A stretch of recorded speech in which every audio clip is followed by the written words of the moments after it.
तिचं आयोजन करण्यात आलेलं आहे। कधी होणार आहे, कशा पद्धतीची ही पोपटी पार्टी होणार? सध्या थंडीचा मोसम चालू आहे आणि या थंडीच्या मोसम मध्ये सर्व प्रत्येकाला उत्सुकता असे आमचे जे आगरी समाजाचे असेल किंवा खेडेगावातले सर्व पूर्ण महाराष्ट्रातले लोक असतील।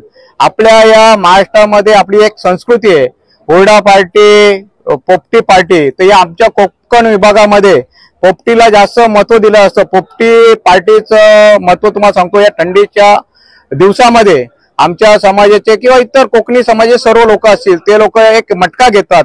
मटक्यामध्ये विविध पदार्थ, म्हणजे आता आमचा वालाचा सीझन आहे, वालाच्या शेंगा असतील, तुरीच्या शेंगा असतील, त्याच्यात व्हेज पोपटी पार्टी केली जाते आणि नॉनव्हेज पार्टीमध्ये अंडी मिक्स केली जातात, चिकन केलं जातं, मच्छी केली पाहिजे, कोळंबी येते आणि व्हेज मध्ये बटाटा असतो, फ्लावर असतो, कोबी, असे विविध प्रकार व्हेजचे प्रकार त्या पोपटी पार्टीमध्ये असतात।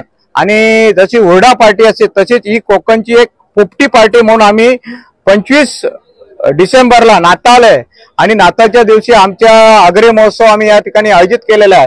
त्या दिवशी 8 वाजता या कार्मेल ग्राउंडवर आम्ही पोपटी पार्टीचं आयोजन केलंय। तरी माझ्या बदलावरच्या तमाम माझ्या सर्व तरुणांना आवाहन करेन की 8 वाजता सर्व तुम्ही पत्रकार आणि ज्यांना पोपटीची आवड आहे, कारण का प्रत्येक जण कोणी आता कोण फार्म हाऊसला जातो, कोण कुठे रिसॉर्टला जातो, त्या ठिकाणी तुम्ही ऍड मध्ये बघत असतात की त्या ठिकाणी आम्ही पोपटी पार्टीचं आयोजन केलेलं आहे।